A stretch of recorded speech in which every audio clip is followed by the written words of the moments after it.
Guys, ada berita yang sangat mengejutkan bahwa ada sebuah lembaga survei di dunia yang mengadakan survei tentang bank terkuat di dunia.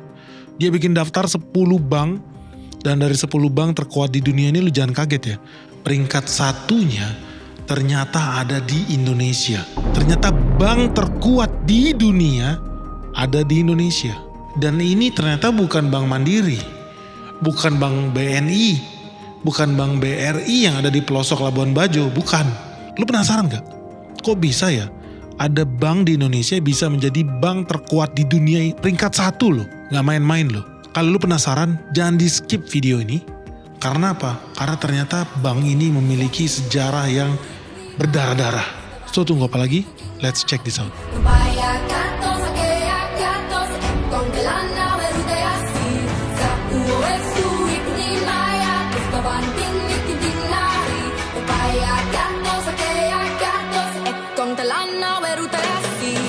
Jadi teman-teman, kita mau membahas tentang bank yang mendapati posisi peringkat 1 sebagai bank terkuat di dunia.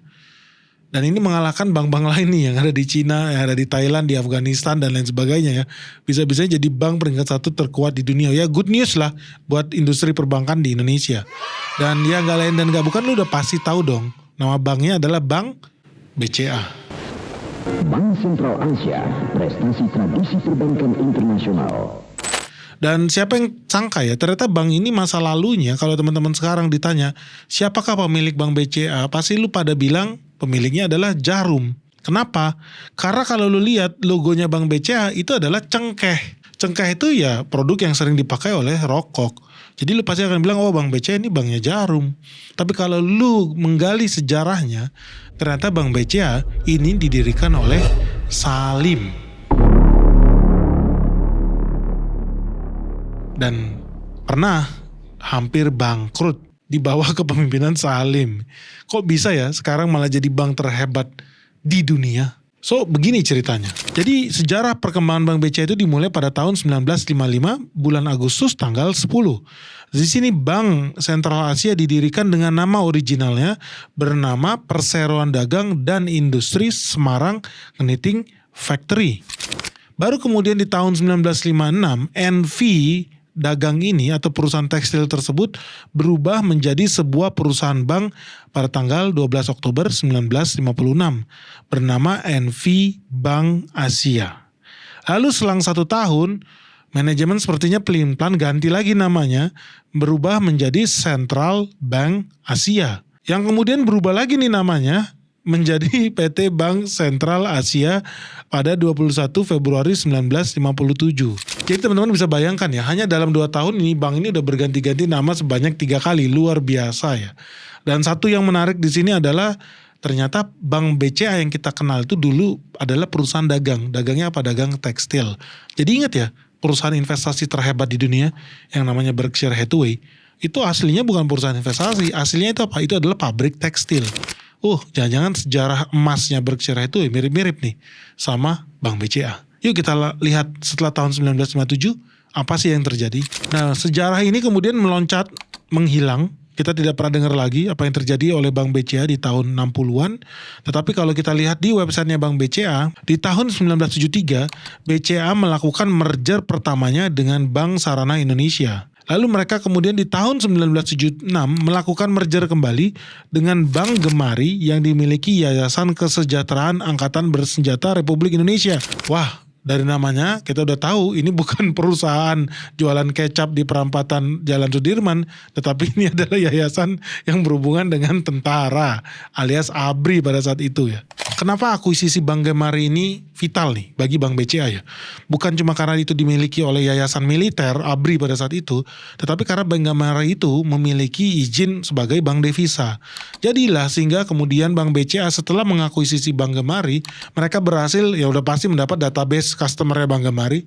Kedua, mereka menjadikan kantornya Bank Gemari menjadi kantor cabangnya Bank BCA. Dan yang ketiga, mereka jadi memiliki izin perbankan devisa. Alias apa? Dia bisa melakukan transaksi internasional yang berhubungan dengan forex. Dari sana kita loncat ke tahun 1979. Ada peristiwa penting di sini. Yaitu apa? Pada tahun 79 BCA melakukan mergernya yang terakhir, yaitu dengan PT Indo Commercial Bank. BCA lalu berkembang ke arah yang lebih inovatif dengan mengajukan permohonan kepada Bank Indonesia agar diperbolehkan mengeluarkan dan mengedarkan kartu kredit atas nama BCA yang berlaku internasional bekerja sama dengan Mastercard. Jadilah Indonesia menjadi negara modern di tahun 1979 karena apa? Bank BCA menerbitkan kartu kredit pertama di Indonesia. Jadi teman-teman kalau lagi lihat kantongnya, dompetnya ada kartu kredit, sejarah kartu kredit bisa beroperasi di Indonesia pertama kali itu thanks to Bank BCA yang berhasil mengkonsolidasikan izin-izin perbankan ini, bank-bank ini menjadi satu bendera under Bank BCA. Nah teman-teman, kalau lihat di layar kaca ini, kamu lihat bahwa sejarah Bank BCA itu sepertinya ada menghilang tuh. Lebih dari 13 tahun menghilang, gak ada jejaknya. Sebenarnya apa yang terjadi bank ini? Apakah bank ini kemudian tidak beroperasi? Atau tidak ada yang menjalankan? Atau memang bisnisnya so-so aja? Ternyata memang Bank BCA di saat itu, ya mereka tidak bisa beroperasi sedemikian masifnya seperti sekarang. Karena dia punya bisnis banyak banget guys. Dia menguasai bisnis cengkeh, dia menguasai bisnis semen, dia menguasai bisnis tepung terigu, bogasari, dan lain sebagainya. Jadi dia gak ada waktu untuk berbisnis perbankan. So dia sebetulnya udah desperate tuh dengan bisnis perbankan saat itu, tetapi beruntung kalau tuh kamu lihat ya, Lim Sholong itu sempat ketemu dengan salah seorang banker ternama, legendaris, yang berhasil menjadikan Panin menjadi bank besar seperti sekarang ini. Dia naik pesawat menuju Hong Kong dan ketemu dengan banker legendaris ini di tahun 1974. Makanya teman-teman jangan kaget kalau lu lihat sejarahnya Bank BCA itu ada gap yang hilang tuh. Tetapi masuk tahun 73-74 sepertinya hidup lagi nih gairah baru karena apa? Mereka mendapat direksi baru yang sedemikian powerful dan ahlinya di bidang perbankan. Jadi banker legendaris ini memang udah terkenal sebagai orang sukses yang waktu itu berhasil mengembangkan Bank Kemakmuran serta Bank Panin di tahun 60-an. Nah ini sudah lama terdengar oleh Salim, sosok yang luar biasa ini. Karena itulah pada kesempatan itu Salim meminta banker ini untuk mengurus salah satu bank miliknya, yaitu Bank BCA. Jadi di balik keberhasilan Bank BCA ada sosok lain yang ternyata membawa keberhasilan Bank BCA menjadi bank terbesar di Indonesia mulai dari tahun 1975 sampai 1991. Karena apa? Kondisi Bank BCA yang adem ayem aja itu menjadi berubah drastis ketika banker legendaris ini berhasil dibujuk masuk oleh Lim untuk bergabung di BCA di tahun 1975. Imbalannya bukan gaji loh, imbalannya adalah saham. 17,5% saham Bank BCA. Nah, setelah masuk, banker andal ini kemudian memperbaiki sistem kerja di bank tersebut. Bahkan dia sampai mau turun merapikan arsip-arsip perbankan BCA yang kala itu ruangannya sudah jadi sarang laba-laba guys. Bisa ketemu Spider-Man nih di sini nih. Nah, satu hal yang luar biasa dari banker ini adalah dia menyadari bahwa Lim Sholong itu sebetulnya memiliki ekosistem bisnis yang luar biasa karena dia adalah salah satu pengusaha terkuat di era Orde Baru. Dan bisnis-bisnis di bawah Lim Sholong itu adalah potensi bagi pertumbuhan BCA. Di mana pada saat itu bisnis Lim itu bisa memonopoli bisnis cengki, terigu, semen, dan ini semua dimanfaatkan oleh banker handal ini sebagai kunci sukses untuk menjaring nasabah sebesar-besarnya. Karena itulah kalau teman-teman lihat logo Bank BCA yang sekarang itu berlogo cengkeh. Bukan karena bisnisnya jarum, tetapi memang udah dari tahun 1977 logo itu diciptakan ulang oleh banker handal ini karena ya bisnisnya Salim saat itu adalah cengkeh. Disinilah kemudian setelah masuknya banker ini dilakukan strategi ekspansi besar-besaran, termasuk salah satunya ya penurunan suku bunga supaya suku bunga Bank BCA menjadi lebih menarik dan mereka membuka cabang secara masif di mana-mana. Satu hal yang menarik ya, sebetulnya dalam proses rekrutmen banker legendaris itu proses interviewnya cuma 4 jam. Jadi dalam catatan yang kita punya, banker ini menuturkan ya, ketika dia mendirikan Bank BCA dan berdiskusi dengan Om Lim Sholong, mereka ini cuma berunding selama 4 jam doang. Jadi cuma dalam hitungan jam ya, cikal bakal kelahiran bank terbesar di Indonesia itu tercipta. Bahkan di kemudian hari ya, banker ini berhenti dari Bank BCA. Dia bilang sama bosnya, Lim Sholong ini, gue mau resign karena gue mau bikin bank gue sendiri. Dan ternyata proses diskusi ini berjalan dengan mulus, cuma butuh waktu 2 jam, sudah clear, dia keluar dari BCA dan bikin banknya sendiri. Jadi bisnisnya ini cuma bisnis hitungan jam ini sebenarnya nih guys nih. Ini hebat nih, this is a good deal nih. Jadi banker legendaris ini masuk di Bank BCA pada tahun 75 dan keluar resign pada tahun 91, dan saat itu aset BCA telah mencapai 7,5 triliun atau hampir 3 miliar US dollar. Jumlah tersebut melonjak 3.000 kali lipat dibandingkan nilai aset Bank BCA di saat banker itu pertama kali masuk BCA. Jadi teman-teman bayangin ya, inilah pentingnya faktor direksi loh. Dia bisa merubah sebuah perusahaan, asetnya yang tadinya cuma 1 miliar, naik 3.000 kali lipat menjadi 3 triliun.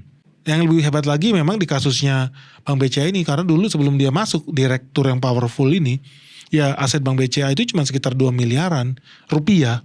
Ya kemudian setelah dia resign, ya asetnya udah naik jadi 7 triliunan. Lu bayangin ya, bisnis apa coba di dunia ini yang gak nyampe 20 tahun, harta kekayaan lu bisa naik 3.000 kali lipat. Artinya lu taruh 1 miliar, kalau naik 3.000 kali lipat jadi 3 triliun tuh. Ternyata bisnis perbankan bisa asal lu punya orang yang tepat.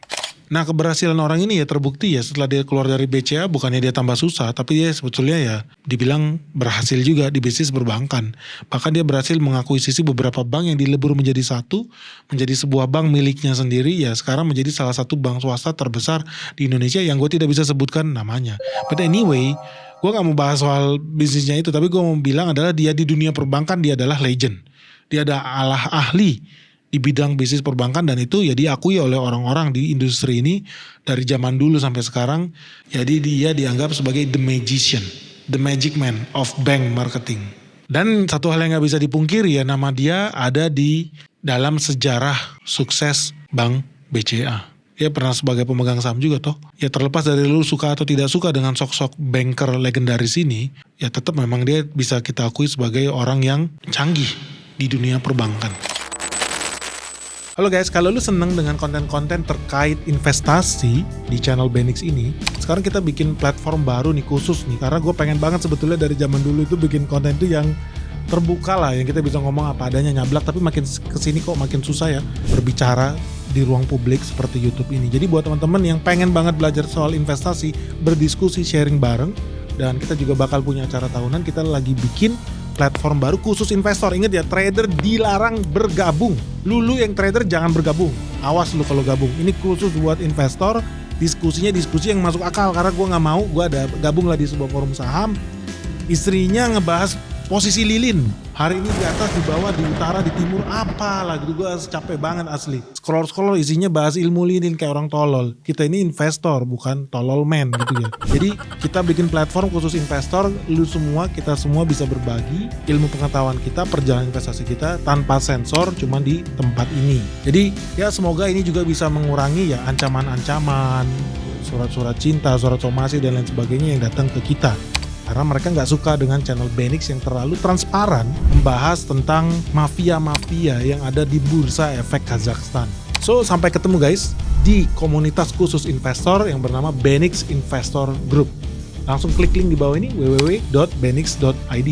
Ingat ya, kuotanya terbatas. Jadi diskon 30% ini hanya berlaku sampai 30 Agustus 2024 dan hanya untuk 100 orang pertama. Keuntungannya apa? Ya kita bisa saling sharing, Q&A, tanya jawab langsung sama Benix. Juga ada acara live tiap bulan sama Benix. Kita juga akan banyak acara-acara gathering offline dari kota ke kota. Jadi kita bisa ngobrol langsung nih. Khusus untuk anggota Benix Investor Group. Jadi ini keanggotaannya selama 1 tahun full, kita di sini bisa saling berinteraksi, saling sharing, termasuk peluang investasi loh. Bukan cuma di ISG, termasuk di bursa efek luar dan di saham-saham yang pre-IPO.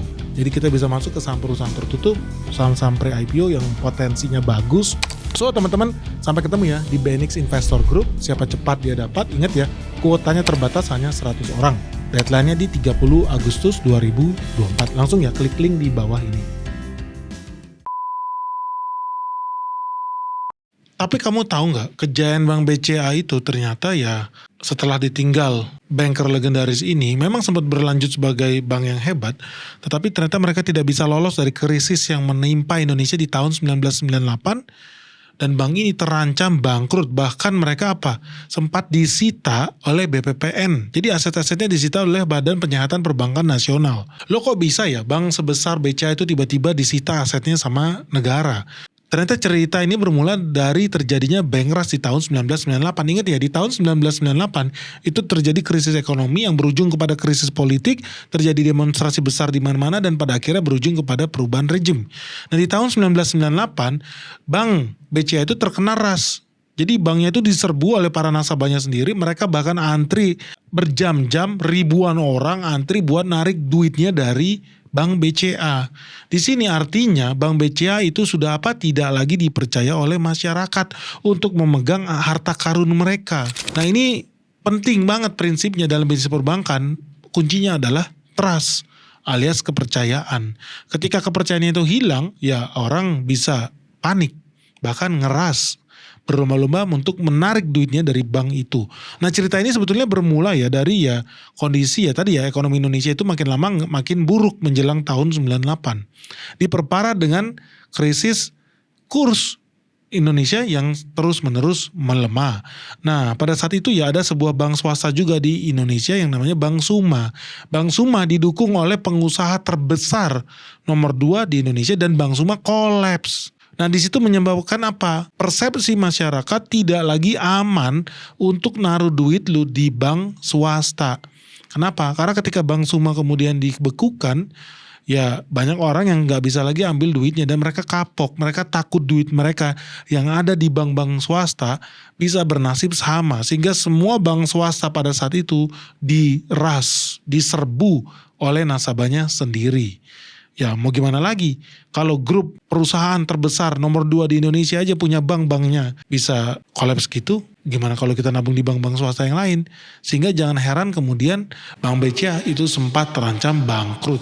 Puncaknya terjadi pada Mei 98, seminggu setelah Soeharto lengser, tepat pada 28 Mei 98, BCA yang kala itu dimiliki Salim Group diambil alih oleh pemerintah karena kondisi keuangannya semakin berdarah-darah tak tertolong. Di sini pemerintah lewat Badan Penyataan Perbankan Nasional atau BPPN resmi menjadikan BCA sebagai BTO alias Bank Taken Over. Pengambil alihan ini bertujuan untuk menolong Bank BCA agar tidak jatuh terlalu dalam. Jadi sini teman-teman bisa melihat ya bahwa Bank BCA ini sebelumnya adalah bank terbesar di Indonesia, kemudian dia kolaps, disita oleh pemerintah, dan pemerintah 1 tahun setelah 98 itu sempat berencana mereka mau melelang atau menjual Bank BCA ini ke publik lewat Bursa Efek Indonesia. Tetapi naas nih, sedih banget ya, rencana itu gagal. Kenapa? Karena investor saham tidak ada yang mau beli sahamnya Bank BCA.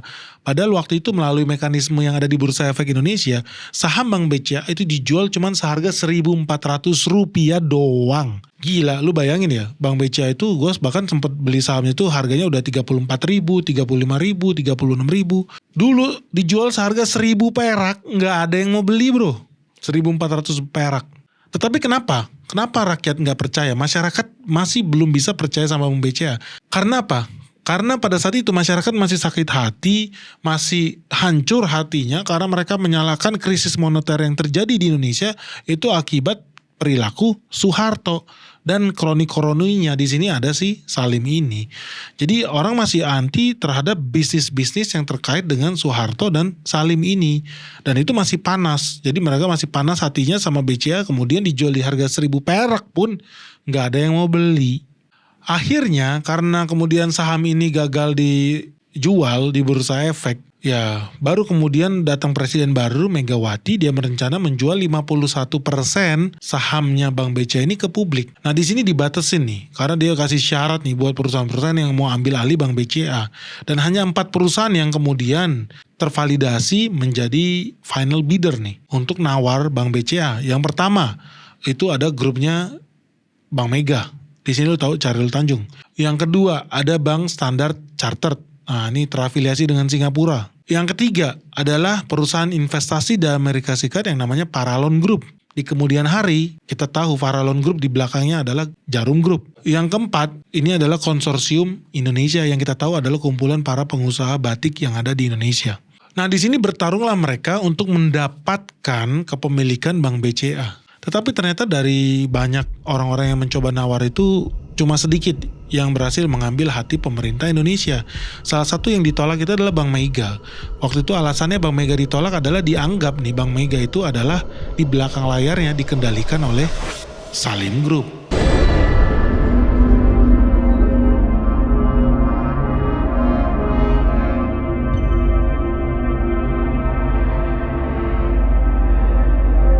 Tapi itu dibantah di kemudian hari oleh Chairul Tanjung gitu loh. Jadi gosip-gosip tentang hubungan antara Bank Mega dengan Salim Group ternyata udah ada dari sejak tahun 98 itu.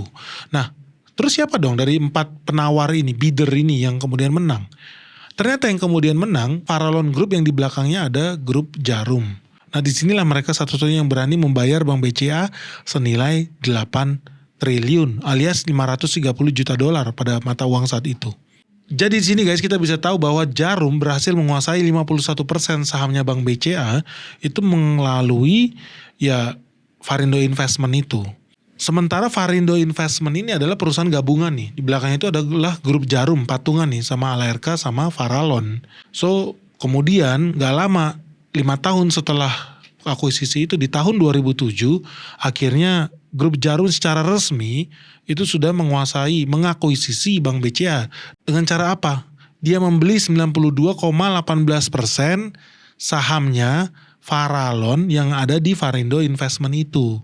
Dari situlah dia masuk secara resmi official mengakuisisi yang namanya Bank BCA. Sehingga kini ya di tangan pemilik barunya Bank BCA itu sudah bangkit menjadi bank jumbo, bank swasta terbesar di Indonesia. Bahkan sejak 66 tahun berdirinya Bank BCA, bank ini secara konsisten ya berhasil mempertahankan posisinya sebagai bank terbaik di Indonesia dengan nilai kapitalisasi terbesar. Saat ini sudah sampai 1.200 triliun. Jadi teman-teman masih ingat nggak ketika kemarin itu dibeli ya di eranya Megawati, Bank BCA itu dibeli oleh Jarum modalnya cuma 8 triliun. Detik ini 8 triliun sudah berubah menjadi 1.200 triliun. Ini kan gila, ini naik 100 kali lipat loh guys. Jadi di sini kita bisa lihat bahwa otak bisnisnya Jarum itu sangat brilian. Dan mereka memang ya kalau kita bisa bilang adalah investor yang hebat. Mereka bisa melihat kesempatan untuk berinvestasi di bank yang saat itu sedang kesulitan. Mereka take over dan mereka pelihara itu, mereka jaga itu, mereka bangun itu. Sehingga kemudian sampai detik ini secara konsisten menjadi bank terbesar di Indonesia. Bahkan kemarin sempat mendapatkan award sebagai bank terkuat di dunia. Luar biasa buat Bank BCA. Bukan hanya itu, prestasi Bank Indonesia sebagai bank terkuat di dunia ini bahkan mengalahkan bank-bank nasional bank yang ada di Amerika, ICBC, lu udah tahu. Dan bank-bank yang ada di Cina, Singapura itu semua digulung sama Bank BCA. Bahkan Forbes ya, Forbes kemarin baru aja membuat pernyataan bahwa Bank BCA meraih sekali lagi predikat sebagai bank terbaik di Indonesia. Bahkan di tahun 2023 kemarin Bank BCA ini baru saja mendapatkan penghargaan sebagai Bank of the Year Asia Pasifik 2023. Dan direkturnya, CEO-nya Cahya Setiaatmaja, salah satu banker legendaris sekarang ini juga mendapatkan penghargaan sebagai CEO of the Year in Asia Pacific di tahun 2023. Jadi di sini teman-teman bisa lihat ya, udah banknya dapat award, direksinya juga dapat award. Memang ini luar biasa dan penghargaannya juga bukan penghargaan kelas kampung atau kecamatan ya. Ini penghargaannya kelas regional di Asia Pasifik. Nah, ada beberapa peristiwa yang menarik nih yang buat kita pelajari. Ada 2 nih yang kita bisa rangkum. Yang pertama apa? Ketika sebuah perusahaan kolaps itu bukan artinya sebuah hal yang buruk. Karena apa? Semua orang itu dapat peluang loh investasi yang sama untuk beli saham Bank BCA di harga 1.000 perak tapi lu gak berani beli. Karena apa? Lu kira ini peristiwa yang mengerikan. Ternyata ada orang yang bisa melihat peluang di situ untuk investasi di situ dan beli Bank BCA di harga yang sangat murah. Jadi gak heran ya ketika kemudian harga sahamnya naik berkali-kali lipat, ya investor banyak yang jadi kaya raya khususnya Jarum cuma modal 8 triliun sekarang punya perusahaan 1.200 triliun. That's smart loh. Tapi lu tahu nggak, Jarum Group itu bukan cuma berhasil cuan menggarap investasi membangun perusahaan di Bank BCA doang loh. Mereka juga berhasil investasi di bidang olahraga, salah satunya olahraga paling terkenal di dunia yang namanya sepak bola. Mereka berinvestasi di sebuah klub yang dulunya nggak terkenal. Lu nggak pernah dengar namanya klub sepak bola Como di Italia yang deket danau itu. Lu nggak pernah denger lah. Gue salut kalau lu pernah denger. Tapi dia berhasil beli klub ini dari sebelumnya di Seri C. Sini Seri Liga-Liga Bakwan ya, tempe bacem yang main di sana. Tapi dia berhasil invest, bukan dia beli Inter Milan yang udah terkenal seperti salah seorang menteri atau beli AC Milan, enggak. Dia beli klub yang nothing. Jadi di bawah sebuah klub yang nothing dari Serie C, dia naikin ke Serie B, dia bangun timnya naik lagi ke Serie A. Ya sekarang tentunya ya valuasinya udah naik drastis. Dengan modal yang gak terlalu besar dibandingkan lu beli klub Serie A. Langsung, dia mulai dari klub Serie C, dia bangun pakai pemain yang ada. So ini smart investment. Kalau lu penasaran kita bahas spesifik yuk. Gimana sih strategi investasi di bidang sepak bola dan pariwisata gaya Jarum. Karena ini sangat brilian loh. Karena ini menurut gua sebuah pelajaran yang sangat menarik ya. Ini use case-nya juga sangat nggak biasa buat orang Indonesia investasi dan mulainya dari nol, dari bawah, dibangun terus hingga jadi bagus sebesar sekarang. Jangan lupa berikan komentar dan like sebanyak-banyaknya ya guys. Buat kita bahas rahasia bisnis Jarum di bidang investasi level internasional. Dan kalau kalian penasaran ya, sebetulnya di 16 tahun sejarah yang hilang itu apa yang terjadi sih dengan Bank BCA ya? Karena ada salah satu peristiwa-peristiwa yang menarik tuh di tahun-tahun itu, tentunya lu pernah dengar yang namanya G30 SPKI. Lu juga pernah dengar ada banyak peristiwa yang terkait dengan akuisisi ini mungkin ya. Kenapa? Karena menurut lu orang seperti Lim Sholong kok bisa-bisanya rela banknya diambil alih oleh Jarum? Ada cerita apa sebetulnya di belakang itu? Jangan-jangan ada misteri yang gak terjawab. Kenapa? Ya karena pada saat itu jujur saja ya Salim is very very powerful man. Kok bisa-bisanya dia selip sehingga kehilangan lumbung duitnya sendiri. Kalau lu penasaran segera like and comment di bawah ini buat kita bahas nih. Lu pilih kita bahas yang mana? 1 atau 2? Investasi sepak bola. Atau yang kedua, rahasia pertempuran grup Jarum dan Salim dalam memperebutkan Bank BCA.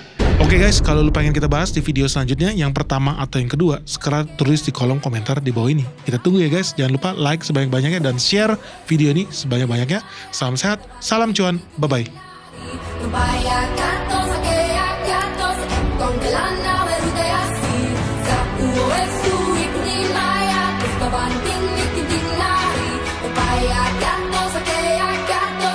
Con te la nave rutas